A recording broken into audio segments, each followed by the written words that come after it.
Hai, perkenalkan nama saya Fadila Sriadani. Di sini saya akan menjelaskan tentang multikulturalisme, pluralisme, dan keberagaman budaya serta penyalahgunaan iptek. Pembahasan yang akan saya bahas yaitu definisi multikulturalisme, pluralitas dan keberagaman budaya, dampak positif ilmu pengetahuan dan teknologi, dampak negatif ilmu pengetahuan dan teknologi.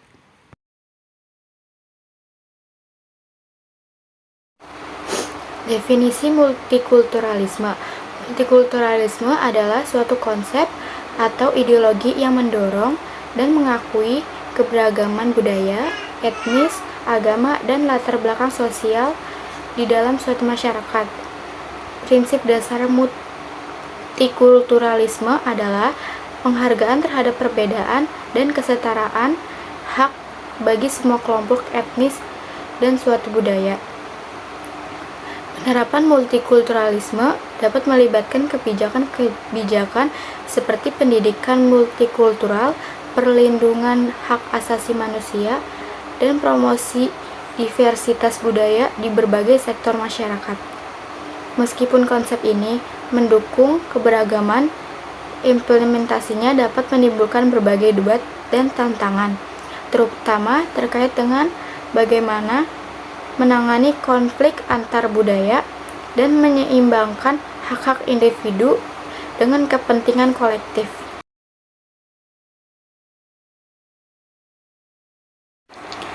Pluralitas dan keberagaman budaya. Pluralitas dan keberagaman budaya merujuk pada keadaan di mana suatu masyarakat memiliki berbagai kelompok budaya, etnis, agama, dan latar belakang sosial yang berbeda. Kedua konsep ini sering terkait erat dan sering menciptakan kekayaan suatu masyarakat.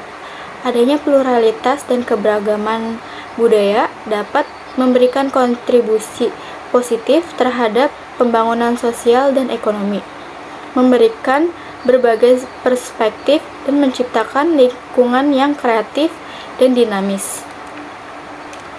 Ada poin penting terkait pluralitas dan keberagaman budaya. Yang pertama, pluralitas budaya, yaitu merujuk pada keberagaman dan keberadaan lebih dari suatu kelompok budaya dalam suatu wilayah atau masyarakat, yang mana mencakup keberagaman dalam bahasa, adat, istiadat, agama, dan nilai-nilai budaya. Yang kedua, keberagaman budaya, yaitu mengacu pada variasi dan perbedaan dalam segala hal yang terkait dengan budaya, termasuk tetapi tidak terbatas pada bahasa, agama, pakaian, seni musik, dan tradisi. Dampak positif ilmu pengetahuan dan teknologi. Yang pertama ada pengembangan ekonomi. Contohnya yaitu peningkatan produktivitas. Ilmu pengetahuan dan teknologi telah meningkatkan efisiensi dan produktivitas dalam berbagai sektor ekonomi melalui otomatisasi sistem informasi dan manajemen rantai pasok. Yang kedua ada informasi.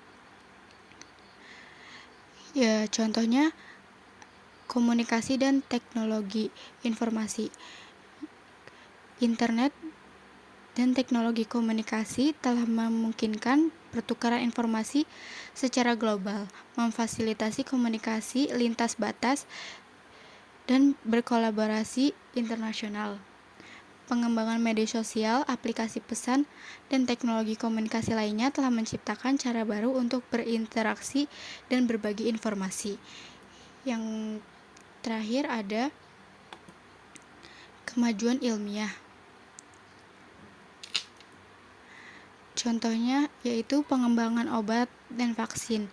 Ilmu pengetahuan dan teknologi telah memberikan kontribusi besar dalam pengembangan obat-obatan dan vaksin yang telah menyelamatkan jutaan nyawa dan pengendalian penyebaran penyakit.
Yang pertama yang paling dekat di hati saya adalah pilar primary care, ya, transformasi layanan rujukan.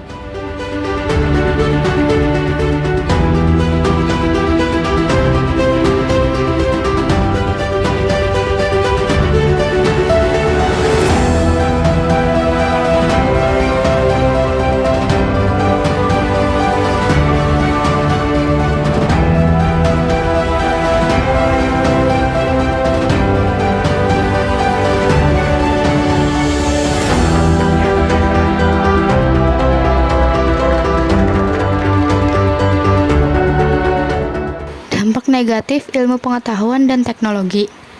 Yang pertama ada kehilangan pekerjaan. Otomatisasi dan pengembangan teknologi dalam produksi dapat mengakibatkan pengurangan pekerjaan di sektor-sektor tertentu. Problematika dan kecerdasan buatan misalnya dapat digantikan pekerja manusia dalam beberapa pekerja rutin. Peningkatan efisiensi melalui teknologi seringkali mendapatkan pengurangan tenaga kerja dalam beberapa sektor yang dapat menciptakan ketidakstabilan ekonomi dan masalah sosial. Yang kedua ada penyalahgunaan teknologi. Penyalahgunaan teknologi untuk tujuan yang tidak etis seperti sembarangan memberikan informasi palsu atau hoax, peretasan data pribadi, dan serangan cyber dapat merugikan individu, kelompok, atau bahkan negara secara keseluruhan. Penggunaan teknologi untuk tujuan kriminal seperti pencurian identitas dan kejahatan cyber dapat merugikan banyak orang dan menyebabkan kerugian fantastis. Yang ketiga, kesetaraan informasi. Akses terbatas terhadap teknologi informasi dapat meningkatkan ketidaksetaraan masyarakat atau kelompok yang tidak memiliki akses ke internet atau teknologi canggih dapat tertinggal dalam hal informasi, pendidikan, dan peluang ekonomi. Ini dapat menciptakan kesengajaan pengetahuan dan kesempatan antara kelompok yang tidak memiliki akses yang tidak memilikinya. Yang terakhir ada dampak lingkungan. Penggunaan sumber daya alam yang berlebihan berkomponen dapat merusak lingkungan seperti logam langka dan bahan kimia beracun. Perkembangan teknologi menghasilkan limbah elektronik yang besar yang seringkali sulit untuk didaur ulang dan dapat mencemari lingkungan.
Salah satunya menggunakan berbagai cara ilegal yang cenderung brutal untuk menangkap ikan. Kebakaran hutan memiliki pengaruh yang luar biasa terhadap keseimbangan ekosistem daratan.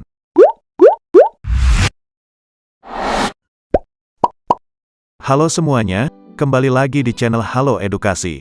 Eksploitasi alam adalah tindakan memanfaatkan suatu sumber daya alam secara berlebihan demi keuntungan pribadi atau pihak-pihak tertentu. Eksploitasi ini seakan menggunakan sumber daya dengan semena-mena tanpa memberikan ganti yang sepadan dengan apa yang telah digunakan. Berikut ini beberapa tindakan eksploitasi alam yang sering terjadi. 1. Pembakaran hutan. Kebakaran hutan dapat terjadi karena berbagai faktor. Bisa karena kekeringan berkepanjangan atau memang sengaja dibakar oleh oknum-oknum tertentu dengan tujuan menjadikan hutan sebagai lahan perkebunan, pemukiman, peternakan, dan lain sebagainya. Kebakaran hutan memiliki pengaruh yang luar biasa terhadap keseimbangan ekosistem daratan. Hutan merupakan tempat tinggal satwa langka sekaligus sebagai penghasil oksigen yang dibutuhkan oleh semua makhluk hidup. Dampak lain dari pembakaran hutan adalah bumi kehilangan daerah resapan air. Hal ini akan menimbulkan bencana baru seperti banjir bandang dan longsor ketika musim penghujan tiba. 2. Pembukaan lahan. Seperti yang sudah sedikit disinggung, pembukaan lahan seringkali dilakukan dengan cara membakar hutan, yang mana dapat menyebabkan banyak masalah berkelanjutan, seperti kabut asap yang mencemari udara, mengganggu pandangan dan mempengaruhi sistem pernapasan. Selain itu, pembukaan lahan dapat menyebabkan hewan-hewan serta tumbuhan yang mendiami tempat tersebut akan kehilangan rumah. Bahkan dalam beberapa kasus, banyak hewan kehilangan nyawa dan tumbuhan mati terpanggang. 3. Pembalakan liar. Pembalakan liar atau penebangan pohon secara liar untuk kepentingan komersial dapat mengakibatkan hutan menjadi gundul, yang mana tentu saja membawa dampak buruk. Seperti yang sudah diketahui, hutan tak hanya berfungsi sebagai paru-paru bumi, namun juga sebagai rumah bagi banyak spesies hewan dan tumbuhan.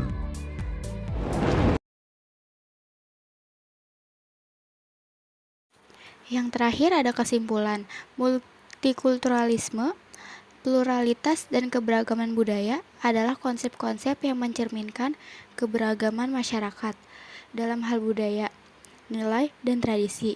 Meskipun pada dasarnya konsep-konsep ini dapat memberikan kekayaan dan keberagaman yang positif bagi suatu masyarakat.